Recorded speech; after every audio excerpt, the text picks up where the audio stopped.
தமிழகத்தில் போட்டியிடும் பாஜக வேட்பாளர்களின் உத்தேச பட்டியல் மார்ச் 6ஆம் தேதி கட்சி தலைமையிடத்தில் வழங்கப்படும் என அக்கட்சி எம்எல்ஏ வானதி சீனிவாசன் தெரிவித்துள்ளார். இதுகுறித்து சென்னை டி நகரில் கட்சி அலுவலகத்தில் அவர் அளித்த பேட்டியை மேடை பகுதியில் பார்க்கலாம். ஒவ்வொரு மாநிலத்திலேயும் மாநிலத்திற்கு என்று தேர்தல் குழு அறிவிக்கப்படும். தமிழகத்தினுடைய தேர்தல் குழுவும் இங்கு அறிவிக்கப்படும்.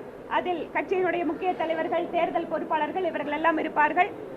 இவர்கள் கருத்து கேட்டதற்கு பின்பாக அவர்களை வரவழைத்து ஒரு கூட்டத்திலே ஒவ்வொரு தொகுதிக்கும் உத்தேசிக்கப்பட்ட வேட்பாளர் பட்டியல் என்பது தயாரிக்கப்பட்டு அது வருகின்ற 6ஆம் தேதி டெல்லிக்கு அந்த பட்டியலோடு தலைவர்கள் சென்று அதற்கான அந்த கூட்டத்தில் கலந்து கொள்வார்கள்.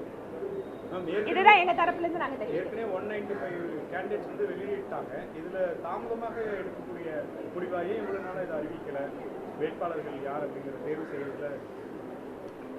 அதாவது ஒரு 4 நாட்களுக்கு முன்பாக நடைபெற்ற தேர்தல் குழு கூட்டத்தில் எந்தெந்த மாநிலங்கள் கலந்துக்கிறது, 195 வேட்பாளர்கள் அப்படிங்கிறத பார்த்தீங்க. தமிழ்நாட்டில் மட்டும் ஏன் தாமதம் அப்படின்னு கேட்குறீங்க. அந்த கூட்டத்தில் பீகார் வரல, கர்நாடகா வரல, ஆந்திரா வரல, மாநில தேர்தலை சந்திக்கின்ற ஒடிசா வரல. அதனால ஒவ்வொரு கட்டமாக எந்தெந்த மாநிலத்தை கூப்பிடணும் அது மத்திய தலைமை கூப்பிடும். அதனால தமிழகத்திற்கு மட்டும் தனியா டிலே ஆச்சானா இல்ல. நான் உங்களுக்கு அழகா ஒரு உதாரணத்தை சொன்னேன். தமிழ்நாடு மட்டும் இல்லைங்க, பக்கத்துல கர்நாடகா கூட அன்னைக்கு எடுத்துக்கல. அதனாலதான் சொல்றேன், ஒவ்வொரு கட்டமாக அது எடுத்துக்கொள்ளப்படும். அன்னைக்கு மத்திய காலை நைட்டு 11 மணிக்கு ஆரம்பிச்ச கூட்டம் 3:30 மணிக்கு முடிஞ்சது. ஒவ்வொரு நேரத்திலையும் பிரதமரோட நேரத்துக்கேற்ப ஒவ்வொரு மாநிலங்களாக எடுத்துக்கொள்ளப்படுகிறது. அதனால வேண்டுமென்றே தமிழகம் தாமதிக்கப்பட்டதானா இல்ல, தமிழகத்தோடு இன்னும் மற்ற மாநிலங்கள் இருக்கு. இந்த கூட்டணி கட்சிகள் உறுதியாகிறதுனால இந்த தாமதமா? கூட்டணி கட்சி போட்டி என்ற இடத்துல வேட்பாளர்கள் எப்படி தேர்வு செய்வீங்க? நான் தாமதமே இல்லைன்னு சொல்றேன், அப்புறம் நீங்க ஏதோ கறந்து சொல்றீங்களே. இல்ல, கூட்டணி இன்னும் உறுதியாகல. கூட்டணி அப்படிங்கிற பேச்சுவார்த்தை போயிட்டே இருக்கு. கூட்டணி பேச்சுவார்த்தை அப்படிங்கறதும் எந்தெந்த தொகுதிகள் கூட்டணிக்கு அப்படிங்கறதும் அந்த பேச்சுவார்த்தைகள் போயிட்டே இருக்கு.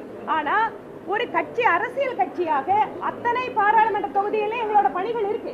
அதற்கானதான் இந்த கருத்து கேட்பு கூட்டம். இன்னும் தேர்தல் நோட்டிபிகேஷனே வரல, இன்னும் டைம் இருக்கு. 39 தொகுதியிலும் தாமரை சின்னத்துல போட்டியிடணும் அப்படிங்கிற எண்ணம் டெல்லி தலைமையில இருக்கா? இல்ல கூட்டணி கட்சி சிம்பிள்ல போட்டியிட அனுமதிப்பீங்களா? இந்த கூட்டணி கட்சிகள் எந்தெந்த தொகுதிகளுக்கு அவங்களுக்கு ஒதுக்கப்படும், அவர்கள் எந்த சின்னத்தில் போட்டியிடலாம் அப்படிங்கறதெல்லாம் தேசிய தலைமை அப்புறம் முடிவு பண்ணும்.